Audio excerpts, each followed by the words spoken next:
Hello students, hope you all are doing great.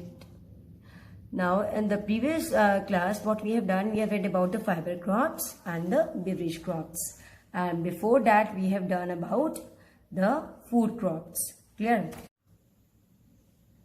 In today's class we will read about agricultural development. By the name you can see what is agricultural. Kheti, and development means growth. The development can be done in agriculture. Clear? Now let's start. Efforts made to increase farm production in order to meet the growing demand of increasing population is known as agricultural development. Now, what does it mean? Increase farm production, growing demand and increasing population. इसका मतलब ये है जी, इसमें कि जैसे obvious ही बात है, अगर पॉपुलेशन जैसे इंक्रीज होगी तो डिमांड्स भी इंक्रीज होंगी. ठीक है, तो ऑब्वियस ही बात है जो हमें जो खेती है वो भी ज्यादा करनी पड़ेगी क्योंकि खाना सबको चाहिए. अगर सपोज पहले इतने लैंड एरिया में खेती होती थी और अगर हम इसको इतने और ज्यादा लैंड में बढ़ा देंगे तो ऑब्वियस ही बात है जो हमारी क्या होगी, there will be growth in agriculture. Got it? Now अब आपको बड़ा अच्छा एग्जाम्पल मैं और देती हूँ. सपोज पहले 3 मेंबर्स थे फैमिली में, अब ज्यादा हो गए हैं 6 या फिर 9, तो ऑब्वियसली बात जो डिमांड्स हैं या फिर जो नीड्स हैं और खाना भी होगा वो भी बढ़ जाएगा, है ना. The same thing is with the people of the country. So for this what is to be done, there is the increase in crop production, that is very important. Clear? अब इसके लिए हम पढ़ते हैं. Now let's start. About 75% of our population lives in the villages. It means that 75% of India's population is dependent on agriculture. अभी हमने पढ़ा agriculture development क्या होता है. चलिए, now next, how can we increase crop production? Production means हम agricultural sector में increase हम कैसे कर सकते हैं, आउटपुट हम कैसे बढ़ा सकते हैं, प्रोडक्टिविटी कैसे इंक्रीज कर सकते हैं. Agriculture means primary activity. ठीक है, अब the first one is increasing the land under cultivation. Obviously बात है, लैंड ज्यादा होगी तो खेती भी ज्यादा होगी. Using fertilisers and high yielding variety of seeds. High yielding variety seeds means HYV seeds. आपने साइंस भी पढ़ा हुआ. यील्डिंग मीन्स आउटपुट, जिससे ज्यादा अच्छा रिजल्ट मिले, ज्यादा अच्छी क्रॉप्स फसल हो. The next is improving irrigation facilities. अब इसमें है कि देखो जो मानसून है, जो बारिश हमने भगवान ने देनी है, जो सीजन जो भी इसके अकॉर्डिंग, बट उसके अलावा we can't totally dependent on it. We need the artificial ways of water also, like tubewells and canals. मैंने आपको पहले आई थिंक प्रीवियस चैप्टर्स में समझाया भी हुआ है इसके बारे में. The next is using tractors, seed drills, weeders, sprayers and harvesters. तो ऑब्वियस ही बात है, जैसे हम सपोज अगर जैसे खेती कर रहे हैं तो अगर हम मैन्युअली करेंगे तो बहुत टाइम लगेगा. ट्रैक्टर्स यूज करेंगे तो ऑब्वियस ही बात है we will get good output and even time will be saved. ठीक है. In India agriculture is mainly subsistence means, क्योंकि इसमें जो मतलब कि हम फार्मिंग कर रहे हैं वो सिर्फ अपने लिए कर रहे हैं. It is not for the sale in the market because land कम है.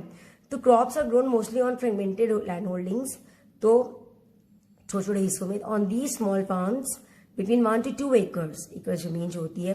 सो इसको बढ़ाने के लिए सबसे इंपॉर्टेंट स्टेप जो लिया गया, दैट इज ग्रीन रेवोल्यूशन.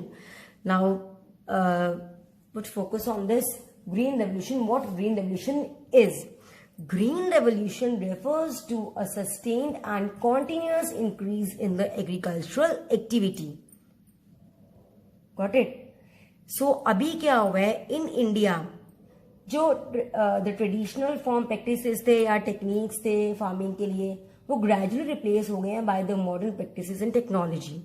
तभी तो हमारा ये रेवोल्यूशन चेंज आया ना हमारे एग्रीकल्चर में.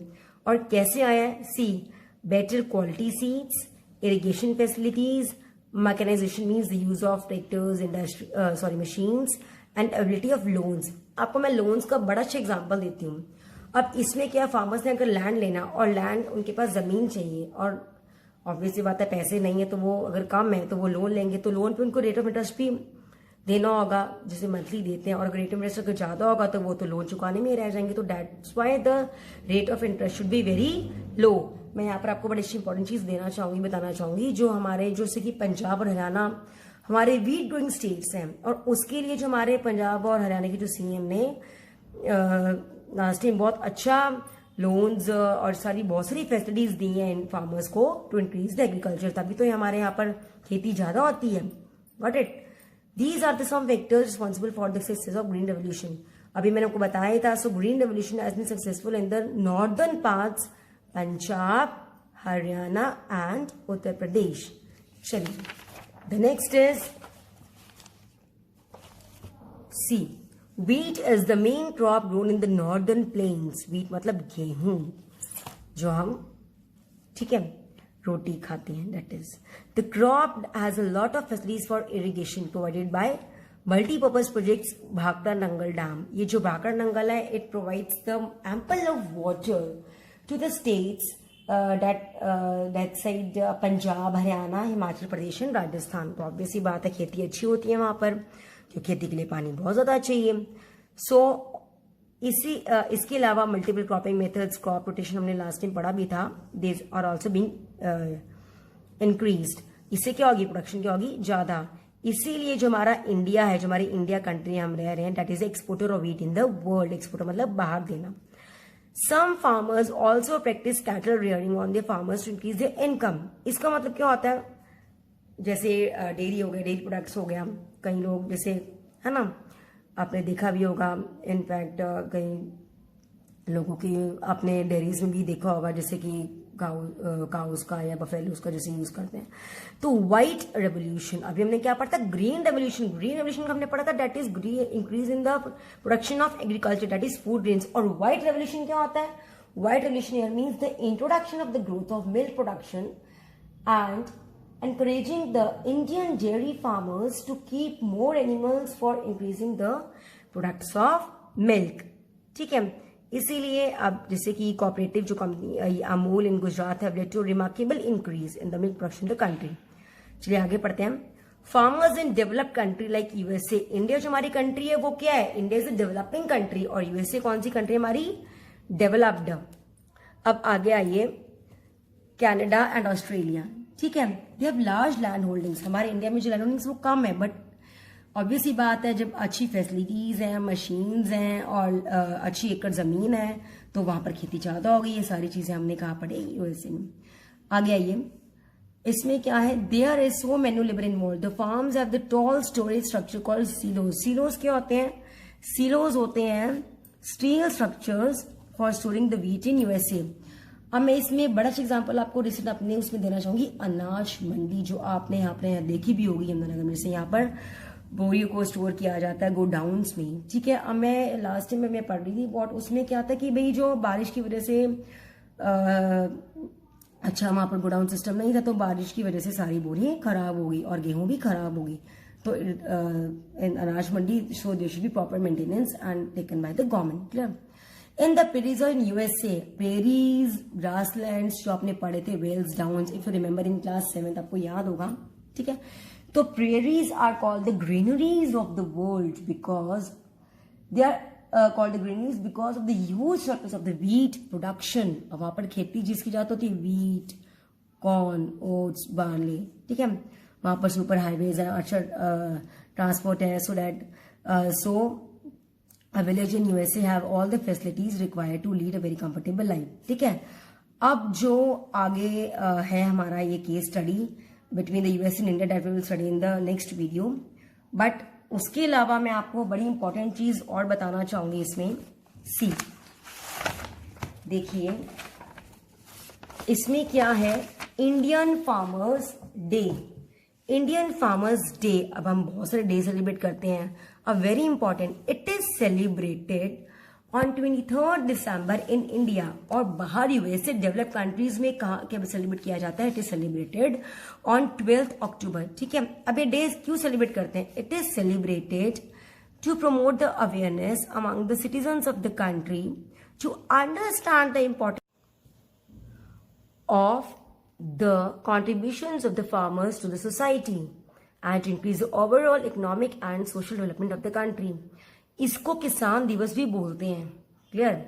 Now, अब वेरी इंपॉर्टेंट जो एग्रीकल्चर मिनिस्टर ऑफ हरियाणा कौन है? ही इज द श्री जय प्रकाश दलाल.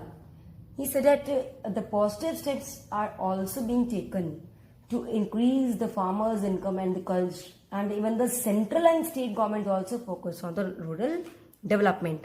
Clear? चलिए अभी मैं आपको कुछ फोटोज दिखाऊंगी by which you can see how the agriculture is very important nowadays. Clear? अब उससे पहले एक चीज रहेगी मैं आपको बता देती हूँ. अभी हमने सारा पढ़ा एग्रीकल्चर डेवलपमेंट के बारे में कि फूड सिक्योरिटी क्या होता है. इसका मतलब होता है कि भाई सबको ही to even the weaker sections poor sections of the society it should be provided the basic necessities. That is why the agriculture development is being done. Now have a look on this map. See ये map देखिए. अब ये map बहुत अच्छे से आपको मिल रहा है. सी सिंबल्स बड़े अच्छे से बनाए हुए हैं इसमें. सी वैसे आपको मैं पीछे बता चुकी हूँ. Now rice it is mainly grown with the symbol you can see in Uttar Pradesh, Punjab. Clear? Next is wheat. Wheat is mainly grown in Uttar Pradesh, Punjab, Haryana.